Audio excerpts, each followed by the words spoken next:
അടിപൊളി. Thank you ma'am. Lice kit lice remover പെയിൻ ശല്യത്തിൽ നിന്നും ഉടനടി ആശ്വാസം. No side effects. അച്ചു ചേച്ചി ക്യൂട്ട് പെർഫോമൻസ്. Thank U.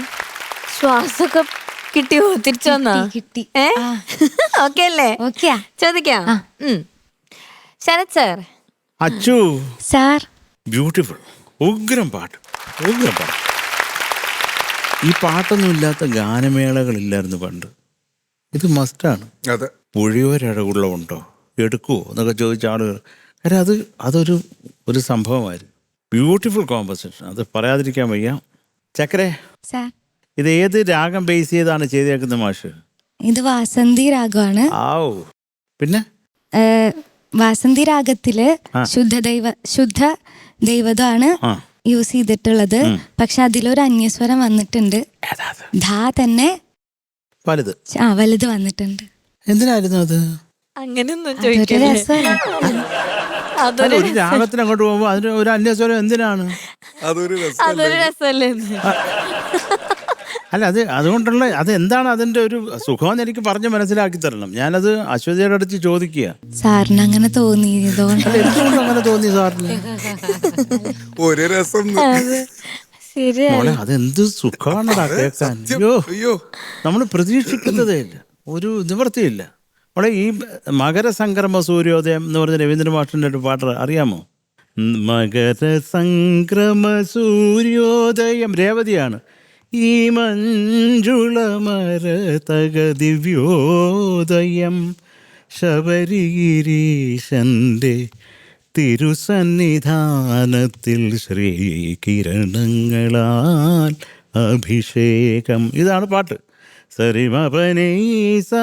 അത് ഉടുക്കും ചെണ്ടയും തരംഗങ്ങൾ ഉണർത്തി ഉദയഗീതങ്ങൾ പാടുമ്പോൾ ഉടുക്കും. അത് ബ്യൂട്ടിഫുള്ളാണ്. ആ ഒരു ഋഷഭം എന്ന് പറഞ്ഞാൽ ഒരു സ്വർഗം, ദൈവത്തെ കാണുന്ന ഒരവസ്ഥയാണ്. അതുപോലാണ് ഇവിടെ ആ ദൈവതോ. ആലുവ പുഴയോരഴകുള്ള പെണ്ണ്, ഒന്ന് പാടിക്കേ. ആലുവ പുഴയോരഴകുള്ള പെണ്ണ് പെണ്ണ് പെണ്ണ്. ആ പെണ്ണ്, അത് വേണ്ട, പെണ്ണ് പെണ്ണ്. ആ, പിന്നെ ശ്വാസം എടുക്കുന്നത് അതൊക്കെ ഒന്ന് പ്ലാൻ ചെയ്തിട്ട് അതിൻ്റെ ഇണ്ടേ കൊണ്ട് ശ്വാസം എടുക്കാതെ അതൊന്ന് കൃത്യമായിട്ട് പാടി നിർത്തിയാൽ നല്ല രസമായിരിക്കും കേൾക്കാൻ. കേട്ടോ അച്ചു? പിന്നെ ശിവരാത്രി വ്രതവുമായി ഒന്ന് പാടാമോ? ശിവരാത്രി വ്രതവുമായി. ശിവരാത്രി ശിവരാത്രി വ്രതവുമായി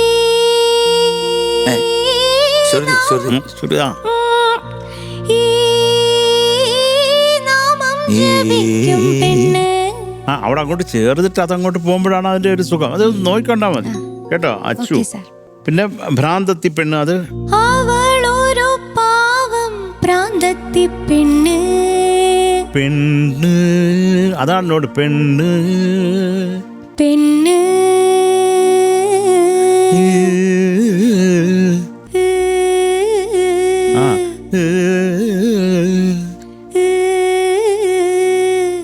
ഭ്രാന്തത്തി പെണ്ണ്, ഭ്രാന്തത്തി പെണ്ണ്.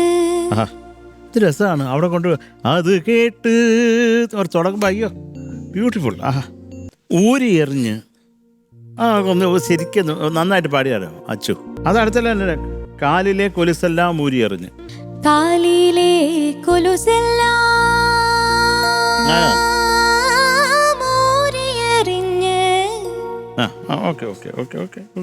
അത് ചേർന്നാ മതിയടാ. പക്ഷെ നല്ലൊരു പാട്ട് അച്ചു നന്നായിട്ട് തന്നെ പാടി അച്ചു. കേട്ടോ? ഞാനിതൊക്കെ പറഞ്ഞ ഒന്നുകൂടെ ഫൈൻ ട്യൂൺ ചെയ്യാൻ വേണ്ടി ഉള്ളത് കേട്ടോ. Thank you. അച്ചു, നല്ല ബ്യൂട്ടിഫുൾ സോങ് സെലക്ഷൻ. അതായത് ഈ പാട്ടിന്റെ മെയിൻ സംഭവം എന്താണെന്നറിയോ? സിംപ്ലിസിറ്റി. പിന്നെ അടുത്ത് നമുക്ക് വേണ്ടത് ഡൈനാമിക്സ്. അതായത് അങ്ങനെ കുറച്ച് ഏറ്റക്കുറച്ചിൽ വന്നാലേ അതിനകത്ത് കുറച്ച് dynamics, fade in fade of എന്നുള്ളൊരു ഇത് വന്നാൽ ഭയങ്കര രസമായിരിക്കും. പിന്നെ ഏറ്റവും പ്രശ്നം എന്ന് വെച്ചാൽ ഈ പറഞ്ഞ പോലെ തന്നെ അണ്ണാച്ചി പറഞ്ഞ പോലെ തന്നെ മഴ പെയ്താൽ അവിടെ ഒരു നല്ലൊരു അവിടെയൊക്കെ നമ്മൾ നല്ല ബ്രൈറ്റായിട്ട് പോകണം. അവിടെയാണ് അതിൻ്റെ സുഖം. കണ്ടാൽ ഇളകും പെണ്ണ്, ആ പെണ്ണ് ആ പോർഷൻസ് എല്ലാം പറഞ്ഞു കഴിഞ്ഞു. പിന്നെ അത് കേട്ട് സെയിം പോർഷൻസ് തന്നെയാണ് ഊരി എറിഞ്ഞ് പാഞ്ഞു. ഇവിടെയൊക്കെ ചില സ്ഥലങ്ങളിൽ ശ്വാസം കിട്ടാതെ വരുന്നുണ്ട്. അപ്പോൾ അത് അഡ്ജസ്റ്റ് ചെയ്ത് ഒന്ന് പാടിയത് നന്നായിരുന്നു. നന്നായിട്ട് പാടി. നല്ല രസമുള്ള പാട്ട്, നല്ല സെലക്ഷൻ, പാട്ടിൻ്റെ സെലക്ഷൻ നല്ല മനോഹരമായിട്ട് തന്നെ ഒരു ഫീൽ ഉണ്ടായിരുന്നു. പക്ഷെ ഇത് ഒറിജിനൽ പിച്ചാണോ കുറച്ചോ? ഞാൻ യൂട്യൂബിൽ കണ്ടിട്ടുള്ളത് ബി ആയിരുന്നു പിച്ച്. ആ, അപ്പോ ഹൈ മോളിലത്തെ ലാസ്റ്റത്തെ ഒരു പോർഷൻ ഉണ്ടല്ലോ, അതെത്താൻ ഭയങ്കര സ്ട്രെയിൻ ആയപ്പോ അര നോട്ട് കുറച്ചായിരുന്നു. അരനോട്ട് കുറച്ച്. അപ്പോൾ ഒരു പമ്മൽ വരും, അത്രേ ഉള്ളൂ. കുഴപ്പമില്ല, പാട്ട് നന്നായിട്ട് പാടി. പക്ഷെ ഇതൊക്കെ വളരെ ശ്രദ്ധിക്കേണ്ട കാര്യമാണ്. കാരണം ഈ പാട്ട് എന്താണെന്ന് നമ്മൾ ആദ്യം നമ്മൾ 3-4 പ്രാവശ്യം കേട്ടിട്ട് വാട്ട്സ് ദ ഫീൽ, ദാസേട്ടൻ കൊടുത്തിരിക്കുന്ന ഫീൽ എന്താണെന്ന് യഥാർത്ഥമായിട്ട് മനസ്സിലാക്കണം. അതായത് ചില സ്ഥലത്ത് ഓപ്പൺനെസ്, ചില സ്ഥലത്ത് ഒരു ത്രോ, അങ്ങനെയൊക്കെയുള്ള സാധനങ്ങളൊക്കെയാണ് ഇതിനകത്ത് ഏറ്റവും വലിയ ഇമ്പോർട്ടൻ്റ് ആയിട്ടുള്ള കാര്യം. അതൊക്കെ ഒന്നുകൂടെ ശ്രദ്ധിച്ചാൽ നന്നായിരുന്നു. Okay sir. Thank U. Thank you sir. Thank you sir. ചേച്ചി മാം, നല്ല സെലക്ഷൻ മോളെ പാട്ട്, ബ്യൂട്ടിഫുൾ സെലക്ഷൻ പാട്ട്. നമ്മുടെ ഓർക്കസ്ട്ര അതിമനോഹരായിരുന്നു വായിച്ചത്. ഇപ്പോൾ ഇതാ ഒരു ഡെമോൺസ്ട്രേഷൻ നടന്നപ്പോഴും അത് വളരെ ബ്യൂട്ടിഫുൾ ആയിരുന്നു കേൾക്കാൻ. എസ്പെഷ്യലി പിന്നെ മോള് പാടുമ്പോഴും മോൾക്ക് മോളുടെ വോയിസിലൊരു ക്യൂട്ട്നെസ് ഉണ്ട്. ഞാൻ ഇതിൽ നോട്ട് ചെയ്ത ആദ്യം ഒരു ലാ വരുന്നുണ്ട്. എവിടെയായിരുന്നു ഫസ്റ്റ് പല്ലവിയില്? മാറിയില്ലേന്ന് വന്നതാണോ? കല്ലും. മോൾ അത് ശ്രദ്ധിച്ചു നോക്കിയോ? മോള് പാടുമ്പോൾ ആ ലാ പറയുന്നതിന് ഒരു ഡിഫറൻസ് ഉണ്ട്. മോള് പറയുമ്പോൾ കല്ലും അങ്ങനെ ഒരു സംഭവം വരുന്നുണ്ട്. ഒരു ലായ്ക്ക് ഒരു സ്റ്റൈൽ വരുന്നുണ്ട്. കേൾക്കാൻ നല്ല ക്യൂട്ടാ. അതാ അക്ഷരങ്ങൾ കുറച്ചുകൂടെ സ്പഷ്ടമാക്കണം. എന്നാലും മോളത് പറയുന്നതിന് എന്തോ ഒരു ക്യൂട്ട്നെസ് ഉണ്ട്. ആ ഒരു ഒന്ന് പഠിക്കാതെ കണ്ടോ? അതാ ശരിക്കും കല്ലും. അത് വേറെന്തോ ഒരു സംഭവം, രസമുണ്ട് അത്. നല്ല ഞാൻ പെട്ടെന്ന് ശ്രദ്ധിച്ചു. കാരണം ഇങ്ങനത്തെ ചില കാര്യങ്ങൾ വളരെ യുണീക്കാണ്. അത് പെട്ടെന്ന് എന്താന്നുള്ളത് നമ്മളൊന്ന് കൊള്ളാമല്ലോ, രസമുണ്ടല്ലോ, എന്തായിരുന്നു സംഭവം എന്നുള്ളത്. അപ്പം അങ്ങനത്തെ കുറച്ച് ക്യൂട്ട് സാധനങ്ങൾ കയ്യിലുണ്ട് അല്ലേ? അറിയില്ല. ഞാൻ ഇതൊക്കെ തന്നെയാണ് മോളെ എഴുതി വെച്ചത്. സെയിം കാര്യങ്ങൾ, ആ പെണ്ണ് സസ്റ്റെയിൻ, ആ ഡൈനാമിക്സ് ആണ് ഞാനിതിലും ശ്രദ്ധിച്ചത്. കാരണം അങ്ങനത്തെ ഒരു ജോഗി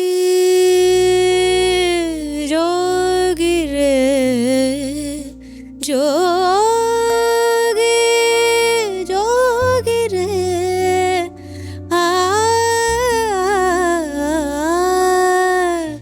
ജോഗി ജോഗി ജോഗിരേ.